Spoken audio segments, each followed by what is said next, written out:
The rain had stopped just in time for the city's lights to return in full force. Neon signs glowed against wet sidewalks, streaks of red and green dancing in the reflections of passing cars. It was the kind of night where anything could happen. Romance, betrayal, or the kind of story you'd never dare tell again. Luke adjusted his cufflinks in the side mirror of his car, a deep blue luxury coupe he'd saved for years to own. Every polished line of it screamed success, even if his bank account didn't always agree. Tonight wasn't about numbers in the bank, though. Tonight was about first impressions. He checked his watch. She was late. Her name was Maya. The two had met briefly outside a gallery opening the week before. She'd stood out immediately sharp, witty. The kind of woman who looked you in the eye as if she were evaluating your soul. Luke had taken a risk asking for her number. To his surprise, she'd given it, her smile promising both trouble and excitement. Now, as footsteps clicked against the pavement, Luke looked up and there she was. Maya wore a fitted black dress with golden threads woven like faint constellations. Her hair cascaded in loose waves, and her eyes, impossibly bright under the street lamps, caught his immediately. She didn't walk toward him as much as glide, the kind of confidence that made strangers turn their heads. "You're late," Luke said, forcing a playful smirk as he leaned against the car. "And you're impatient," she replied, her lips curving into something between a smile and a dare. "Shall we go? Or were you planning to stare at me all night?" Luke chuckled, opening the passenger door for her. "Both sound like good options." Inside the car, the scent of new leather mixed with her perfume, something floral, yet sharp at the edges. She ran her hand along the dashboard, humming softly. "Not bad," she said. "You must really like cars." "I worked for 5 years to get this one," Luke admitted before he could stop himself. "No personal life, no vacations, just work." Maya tilted her head, studying him. "So you're one of those? I mean, the ambitious type. But tell me, does the car make the man, or the man make the car?" The question lingered in the air. Luke shifted uncomfortably, but tried to keep his cool. "I'd like to think the man makes the car. We'll see," she murmured, fastening her seatbelt. The restaurant was one of those dimly lit places where candles replaced light bulbs and soft jazz filled the silence between conversations. Waiters floated like shadows, balancing trays of expensive wine. Luke had chosen it to impress her. Maybe too much. A waiter approached. "Good evening, may I take your order?" Maya didn't even glance at the menu. "He'll have a blood-rare steak," she said smoothly, "and 2 of your craft beers." Luke blinked. "Actually, I don't." "Don't what?" Maya's eyes sparkled with amusement. "Don't like steak?" "Not rare," he said carefully. "I'm more of a medium-well kind of guy, really." She leaned forward, her chin resting on her palm. "I thought you were a real man." The words stung more than they should have. Luke gave a tight laugh. "I guess being real doesn't mean liking bloody meat." She shrugged, unconcerned. "Suit yourself, but for me, make it rare." The waiter scribbled, bowing slightly before slipping away. "So," Luke said, trying to steer the conversation back, "what about you? What do you do?" Maya's lips curved. "What do you think I do?" Luke hesitated. Something about her gaze made him feel like a schoolboy fumbling through a test. Something creative. "You seem like the type who likes the spotlight." She smirked. "Not bad. I'm a dancer. Sometimes on stage, sometimes in places people pretend not to notice me. And you?" "I'm in finance. Numbers, deals, the usual boring stuff." "Boring," she repeated, tasting the word like it was wine. "But steady, reliable. I prefer ambitious." Maya laughed, low and melodic. "We'll see about that too." Dinner blurred between flirtation and tension. She peppered him with questions about his job, his life, even whether he'd ever saved someone from a burning building. Each time Luke tried to answer honestly, she twisted his words, measuring him against some invisible checklist. By dessert, he was sure if she was interested in him, or just testing how far she could push. The waiter returned, holding up a bottle of wine. "Chateau Grant, 1963 vintage? Only $700 a bottle? Would you care to try it, sir?" Luke's stomach tightened. He hadn't budgeted for that kind of extravagance.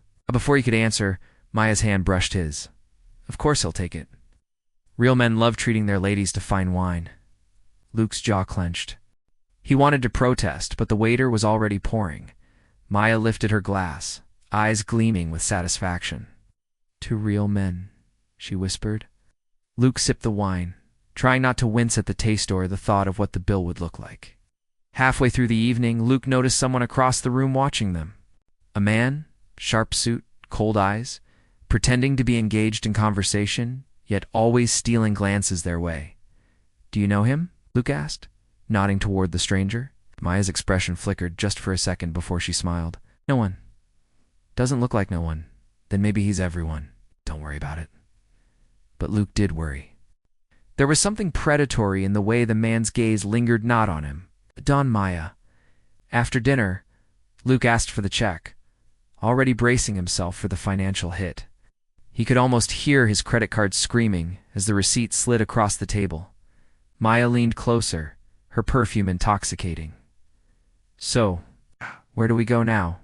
"Home," he suggested. Her smile sharpened. "Hotel. And don't pretend you weren't thinking it." Luke froze. "I don't think that's a good idea." "Why not?" "Afraid you're not enough of a man for me?" Exhaled. Frustration and something like sadness mixing in his chest. "I keep saying that real man. Do you think that's all we are? Meat, money, and testosterone?" Maya's expression hardened. "And what do you think women are, Luke? Pretty ornaments and expensive cars?" The words hit him like a slap. He opened his mouth, then closed it again. For the first time all night, silence settled between them, heavy and suffocating. They left the restaurant without another word. The man who'd been watching was gone, but his absence felt just as sharp as his presence. Outside, the air was colder. Maya wrapped her arms around herself, and Luke, out of habit, reached to offer his jacket. She didn't take it. "Maybe this was a mistake," Luke said finally. "Maybe," she echoed, her voice unreadable. He opened the car door for her anyway. She hesitated, then slid inside. As he rounded to the driver's seat, he couldn't shake the feeling that he had just stepped into something far bigger than a bad date. Something dangerous. Something that began with one lie, and could end with his world falling apart. The ride back from the restaurant was suffocatingly quiet. Luke kept his hands steady on the wheel, but his mind was a storm. Maya sat beside him, her gaze fixed out the window, unreadable. The streetlights flickered across her face like snapshots, but none revealed what she was truly thinking. He tried breaking the silence. "Maya, don't," she cut in sharply. "Not yet." Luke pressed his lips together, swallowing down his frustration. Whatever game she was playing, he wasn't sure if he wanted to win anymore. But the lingering image of the man in the restaurant gnawed at him, its stare, cold, possessive. Finally, he couldn't take it anymore. That guy back there, who was he? Maya's jaw tightened. She didn't look at him. "I told you, no one. That wasn't no one. I've been in business meetings with sharks who smelled blood in the water. That's exactly what he looked like." She turned then, her blue eyes piercing his. "Luke," I said, "drop it." The authority in her voice startled him. This wasn't flirtation anymore. This was a command. For reasons he couldn't explain, he obeyed. When he pulled up outside her apartment, she finally broke the silence. "Thank you for dinner." The words were polite, but hollow. Luke studied her. "That's it? Just thank you." She unbuckled her seatbelt slowly, deliberate in every motion. "Yes, that's it." But she didn't open the door. Instead, she turned back toward him, her face inches from his. Her perfume washed over him, dizzying. "You think I'm cruel, don't you?" she whispered. "I think you're hiding something," Luke answered, surprising even himself with the bluntness. Her lips curved into a smile, sad this time, not mocking. Smart man. And before he could ask more, she was gone. The click of her heels echoing down the wet pavement as she disappeared into the shadows of her building. Luke sat there long after she vanished, the weight of the evening pressing down on him. Something about her words, "smart man," didn't feel like a compliment. It felt like a warning. The next morning, Luke tried to shake it off. He had work, clients, numbers to deal with. But Maya lingered in his thoughts like smoke, impossible to ignore. By noon, a message buzzed on his phone. Lunch. Same place. 1:30, no signature, but he knew who it was. His heart betrayed him. leaping despite the red flags waving in his mind. He should ignore it. He should walk away. Instead, he typed back, "I'll be there."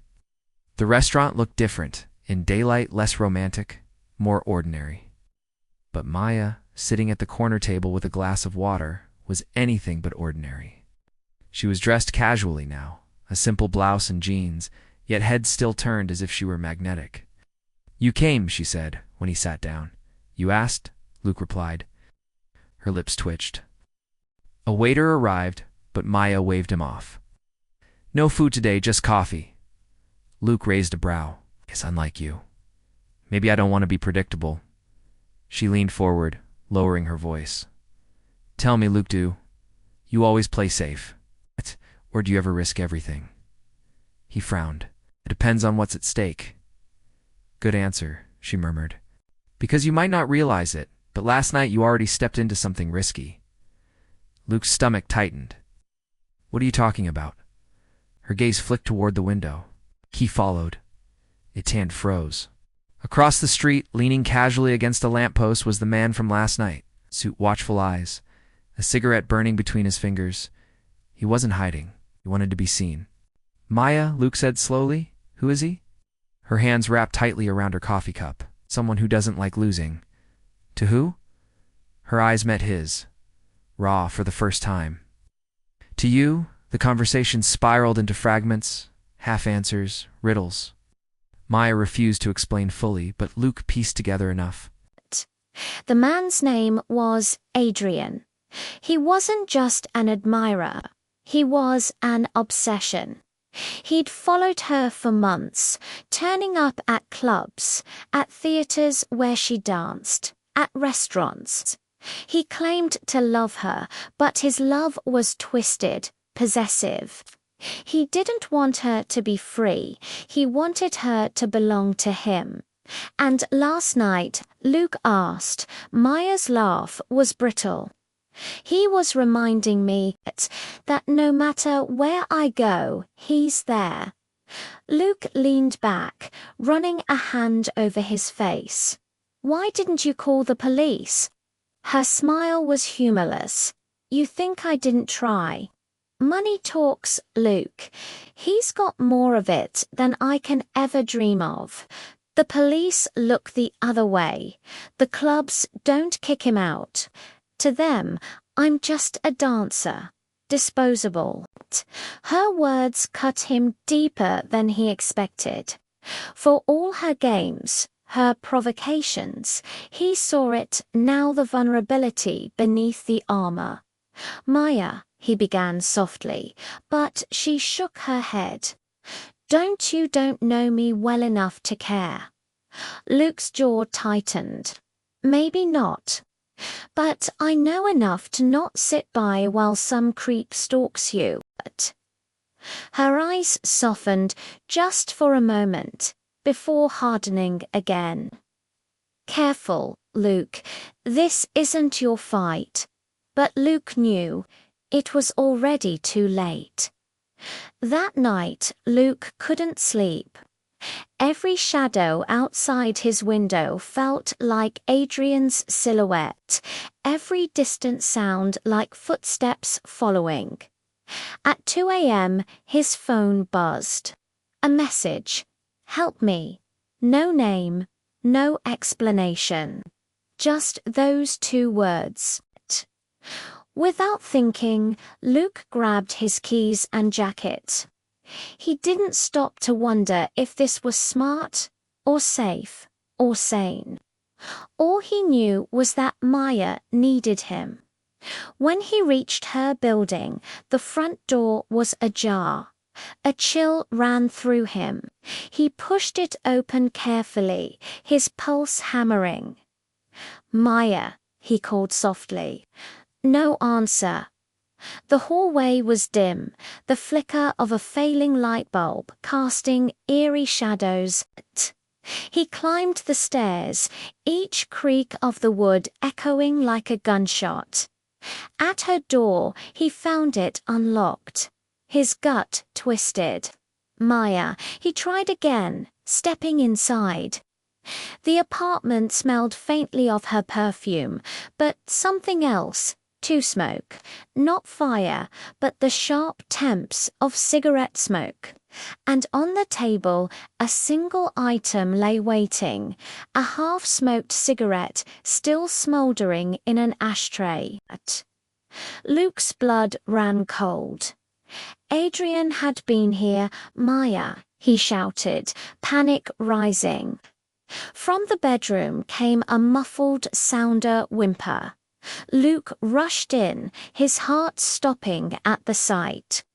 Maya was there, sitting on the floor, her hands bound with rope, her eyes wide with fear. Luke, she gasped, relief flooding her voice. He dropped to his knees, fumbling with the knots. What the hell happened? Her voice shook. He was here. He wanted to scare me. He said, this isn't over. As Luke freed her hands, he felt a surge of protectiveness he hadn't known he was capable of. This wasn't just about a bad date anymore. This was about survival. And maybe, just maybe, something more.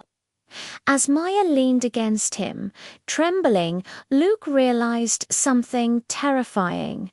That one date, that one lie, had pulled him into a world of obsession, danger, and secrets he didn't understand. And if he wasn't careful, it wouldn't just be Maya's world falling apart. It would be his, too.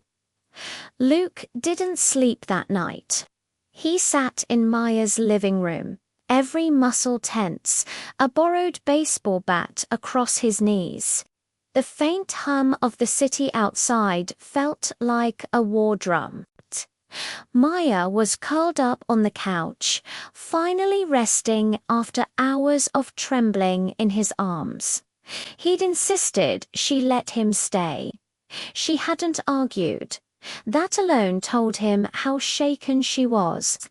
At dawn, when sunlight bled through the curtains, Luke leaned back against the chair and stared at her. Without the teasing smirk or the sharp words, she looked different, softer, fragile. She stirred, her eyes fluttering open. "You stayed," she whispered. "Of course I stayed," Luke said, his voice low. "You didn't have to." "Yeah, I did." For a long moment, silence hung between them. Then Maya sat up, tucking her hair behind her ear. "Luke, you don't know what you're getting into. Adrian isn't just dangerous, he's untouchable." Luke leaned forward. "No one's untouchable." Her laugh was hollow, spoken like someone who never had their life ripped apart by a man like him. "Then tell me," Luke pressed. "Tell me what he's done." Her eyes darkened, and she wrapped her arms around herself. "He ruined me once already. When I tried to quit the club where I danced, he made sure no one else would hire me. When I tried to move apartments, the landlord suddenly changed his mind.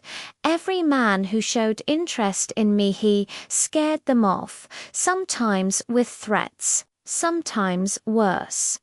Luke's chest tightened, and the police, they said he hasn't technically broken the law, at least not in a way they can prove. He's too smart, too powerful. He knows how to leave just enough doubt. Luke felt fury rising inside him. He wasn't naive. He knew money could twist justice. But hearing it from Maya made it sickeningly real. He reached out, gently taking her hand. "Then we'll find another way." Her gaze softened, searching his face. "Why are you doing this for me, Luke? We barely know each other." Luke hesitated, caught off guard by the truth of it. Why was he doing this? She'd insulted him, challenged him, driven him crazy since the moment they met. And yet because, he said finally, you don't deserve to fight this alone. Nobody does. Maya blinked rapidly, as if holding back tears. For the first time, the walls around her seemed to crack. The day passed in uneasy quiet. Luke convinced her to come to his place for a while somewhere Adrian wouldn't expect her to be. He lived in a high-rise downtown, all glass and steel, a fortress compared to her tiny apartment. When they arrived, Maya stood at the window, gazing out at the skyline. "So this is your world," she murmured. "It's just an apartment," Luke said. "No," she turned to him, a faint smile tugging at her lips. "It's freedom, safety, things I haven't felt in a long time." Luke stepped closer. "You can have that again, Maya?" Her smile faltered. Not while Adrian's breathing. The rawness of her words chilled him. She wasn't exaggerating. This wasn't a temporary nuisance. This was life or death. That night, over takeout boxes and 2 glasses of wine, Maya let her guard down more. She told him about her childhood in Nebraska, her dream of being a professional dancer, how she'd run away at 17 to chase that dream. She spoke of small victories and crushing setbacks, of the stage lights that felt like home, and the men who thought buying a ticket meant buying her. Luke listened, drawn in by the honesty he hadn't expected. "You know," he said softly, "you're stronger than you realize." Maya snorted. "Strong? Look at me. Let a man like Adrian control my life." "You survived him," Luke corrected. "That takes more strength than you give yourself credit for." Their eyes locked across the table. The air between them shifted, something unspoken, electric. Maya leaned back, shaking her head. "Careful, Luke. Don't go falling for me. You don't want this kind of mess." But Luke only smiled faintly. Oh, too late. They fell asleep on opposite ends of the couch, exhaustion finally pulling them under. But in the dead of night, a noise snapped Luke awake, a faint click at the door. He froze, listening. The lock turned slowly. Luke's heart pounded. He grabbed the bat again, moving silently toward the entrance. The door creaked open, a shadow slipping inside. Without thinking, Luke lunged, swinging the bat. The intruder cursed, stumbling back into the hallway light. It wasn't Adrian. It was a stranger, dressed in black, with a knife glinting in his hand. The man snarled, "Wrong place to be, buddy." Luke swung again, adrenaline surging. The bat connected with the man's arm, sending the knife clattering to the floor. They struggled, crashing into the wall. Maya screamed from the living room. Luke managed to shove the man back out the door, slamming it shut and locking it tight. His chest heaved, sweat dripping down his face. Maya rushed to him, her face pale. "Who was that?" Luke picked up the knife, his stomach sinking. Someone Adrian sent. Her hands trembled as she touched his arm. "Luke, I told you, he won't stop." Luke clenched his jaw. "Then neither will I." The next morning, Luke made calls, friends in private security, contacts from old clients, anyone who could help. He wasn't a fighter, but he had resources, and he intended to use them. Maya watched him, both grateful and guilty. "You're risking everything," she said quietly. Luke turned to her, his eyes steady. "I'm risking nothing compared to what he's taken from you, for the first time." Maya reached out and touched his face, her thumb brushing his cheek. "You're insane," she whispered. "Maybe," Luke said, his pulse racing at her touch. It wasn't like their banter or her teasing. It was desperate, raw, filled with all the fear and longing she'd buried. Luke's arms wrapped around her, pulling her close, and for a fleeting moment, the danger outside their walls didn't exist. But when they broke apart, reality returned. "This doesn't change anything," Maya murmured. Luke met her eyes. "Changes everything."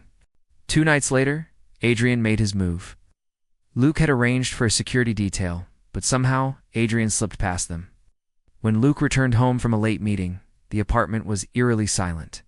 "Maya?" he called. No answer. His chest tightened as he rushed through the rooms. Empty. The only sign of her was a single rose, lying on the bed, with a note tucked beneath it. "If you want her back, come find me." Luke's blood ran cold. Adrian had taken her. And Luke knew this wasn't just a game anymore. This was war.